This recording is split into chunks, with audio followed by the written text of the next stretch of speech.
Guys, अगर आप चाहते हैं कि सेविंग्स अकाउंट में पैसा पड़े रहने से जैसे इंटरेस्ट मिलता है, ठीक वैसे ही करेंट अकाउंट में जो पैसा पड़ा रहेगा उसका भी बिल्कुल वैसे ही इंटरेस्ट मिले, तो ये वीडियो सिर्फ और सिर्फ आपके लिए है।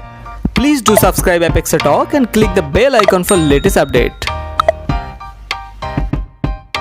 हेलो गाइज, मेरा नाम है Amit. Welcome back to my channel Apex Talk. Guys, banking A to Z के इस एपिसोड में आज हम बात करेंगे कि करंट अकाउंट में हम कैसे इंटरेस्ट कमा सकते हैं। जी हाँ दोस्तों, आपने सही सुना, आप करंट अकाउंट में भी इंटरेस्ट कमा सकते हैं। अगर आपके अकाउंट में एक्स्ट्रा कुछ पैसा पड़ा रहेगा तो उसका आप इंटरेस्ट ले सकते हैं। वो कैसे, आगे के वीडियो में आपको पूरा पता चल जाएगा। लेकिन अगर आपको नहीं पता कि करंट अकाउंट क्या है और क्या क्या टाइप का करंट अकाउंट होता है, करंट अकाउंट खोलने के लिए क्या क्या डॉक्यूमेंटेशन चाहिए, करंट अकाउंट में क्या क्या एक्स्ट्रा फैसिलिटीज मिलता है, तो इसके बारे में बैंकिंग ए टू जेड के पिछले एपिसोड में मैंने विस्तार से बता के रखा है। तो अगर आपको वो वीडियो देखनी है तो आई बटन और डिस्क्रिप्शन में लिंक मिल जाएगा, आप जाकर देख सकते हैं।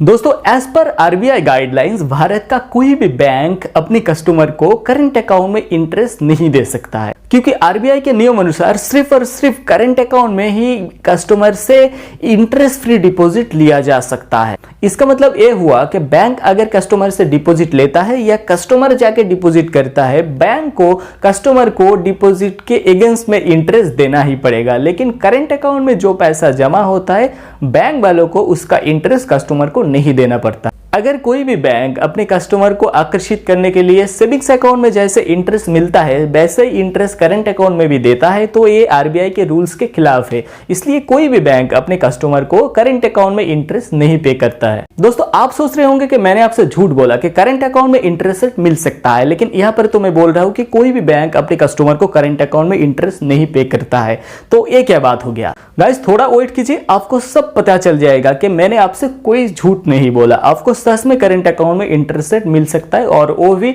बिल्कुल आरबीआई के नियम अनुसार। दोस्तों, करंट अकाउंट में जो पैसा आपका पड़ा रहता है उसके ऊपर आपको अगर इंटरेस्ट चाहिए तो आपको बैंक में जाकर कस्टमर रिक्वेस्ट फॉर्म फिलअप करके सिर्फ एक सर्विस एक्टिवेट करवाना होगा, जिसे कोई बैंक स्विफ्ट फिक्स डिपॉजिट कहता है, कोई बैंक स्वाइप आउट फैसिलिटी कहता है, तो कोई बैंक स्विफ्ट स्विस भी कहता है। तो अब सवाल आता है कि स्विफ्ट फिक्स डिपॉजिट होता क्या है। गाइस, जैसे कि आप सबको पता है कि सेविंग्स अकाउंट में हम जो फिक्स डिपॉजिट करते हैं उसमें से अगर हमें कुछ पैसे का जरूरत हो तो या तो फिर फिक्स डिपॉजिट को तोड़ना पड़ेगा या फिर फिक्स डिपॉजिट में से कुछ पार्शियल विथड्रॉल करना होता है। लेकिन करंट अकाउंट में अगर आप स्विफ्ट फिक्स डिपॉजिट करते हैं तो आपको ऐसा बिल्कुल नहीं करना पड़ेगा। यहाँ पर क्या होता है, आपको एक मिनिमम अमाउंट सेट करना होता है, उसके ऊपर आपके करंट अकाउंट में जो भी बैलेंस पड़ा रहेगा वो ऑटोमेटिकली एफडी में कन्वर्ट हो जाएगा। वो एक दिन के लिए भी हो सकता है, एक महीना के लिए भी हो सकता है, या तो फिर एक साल के लिए भी हो सकता है। जितने दिन के लिए आपके एफडी में आपका पैसा पड़ा रहेगा उतने दिन का ही आपको इंटरेस्ट मिल जाएगा। अगर आपको मिनिमम अमाउंट से भी ज्यादा पैसे का जरूरत है या तो फिर किसी को पेमेंट करना है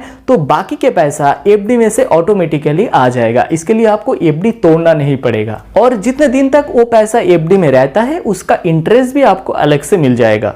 तो हुआ ना आपके फायदे का बात। तो चलिए इसे और भी अच्छे तरीके से समझ लेते हैं। गाइज, आप मान लीजिए आपके करंट अकाउंट में 5 लाख रुपया पड़ा है और आपने स्विफ्ट फिक्स डिपॉजिट ऑप्शन चालू कर लिया है और जिसका मिनिमम अमाउंट आपने 1 लाख रुपया सेट किया है। तो आपके अकाउंट में 1 लाख रुपया छोड़ के बाकी के 4 लाख के ऑटोमेटिकली एफडी बन जाएगा, यानी कि ऑटोमेटिक फिक्स डिपॉजिट वो अमाउंट हो जाएगा, जिसका इंटरेस्ट जितना दिन के लिए वो एफडी में रहेगा उतना दिन का ही आपको मिलेगा। तो अगर आपको किसी को 2 लाख पेमेंट करना है और आपका जो मिनिमम अमाउंट है जो एफडी नहीं हुआ है वो है 1 लाख और आपको और 1 लाख की जरूरत है, तो ऑटोमेटिकली वो बाकी के 1 लाख एफडी में से ऑटोमेटिकली पेमेंट हो जाएगा दूसरा जिसको आप पेमेंट करना चाहते हैं। तो इससे क्या होगा, ना तो आपको एफडी तोड़ना पड़ रहा है ना तो आपको अलग से कुछ करना हो रहा है। तो आपका जितने दिन के लिए वो बाकी के जो 4 लाख आपके अकाउंट में आपके एफडी में रहता है उस दिन का आपको पूरा इंटरेस्ट बैंक आपको पे कर देगा। तो गाइज, अगर आपको स्विफ्ट फिक्स डिपॉजिट ऑप्शन अच्छा लगा है तो जाइए आप बैंक में और अपने करंट अकाउंट में स्विफ्ट फिक्स डिपॉजिट ऑप्शन आज ही चालू करवा लीजिए। इससे आपका कुछ चार्ज भी नहीं लगेगा और आप ही का फायदा होगा, क्योंकि करंट अकाउंट में जो पैसा एक्स्ट्रा आपके पड़ा रहेगा उसका ना तो कोई इंटरेस्ट मिलता है ना आप बिजनेस में यूटिलाइज कर सकते हैं। आपका जरूरत ना होने पर वो पैसा ऑटोमेटिकली फिक्स डिपॉजिट में चला जाएगा और जितने दिन के लिए अकाउंट में पड़ा रहेगा उसका आपको अलग से इंटरेस्ट मिल जाएगा। तो आपका पैसा सेफ भी रहेगा और आपको अलग से इंटरेस्ट भी मिलेगा। तो दोस्तों आशा करते हैं अब सबको समझ में आ गया होगा कि करंट अकाउंट में कैसे इंटरेस्ट मिल सकता है। अगर आपको इसके ऊपर और भी कुछ जानना है, इसके बारे में और भी कुछ आपके मन में सवाल है तो कमेंट बॉक्स में बताइए, मैं उसका आंसर जरूर करूंगा। तो बैंकिंग ए टू जेड का ये वीडियो आप सबको कैसा लगा? अगर अच्छा लगा तो लाइक कीजिए, कमेंट कीजिए और अपने दोस्तों के साथ शेयर भी कर दीजिएगा। और आपने अभी तक मेरे चैनल को सब्सक्राइब नहीं किया तो प्लीज सब्सक्राइब कर देना, क्योंकि मैं हर हफ्ते ऐसे वीडियो लाता रहता हूं। तो चलिए मिलते हैं अगले हफ्ते, तब तक के लिए thank you, take care and bye.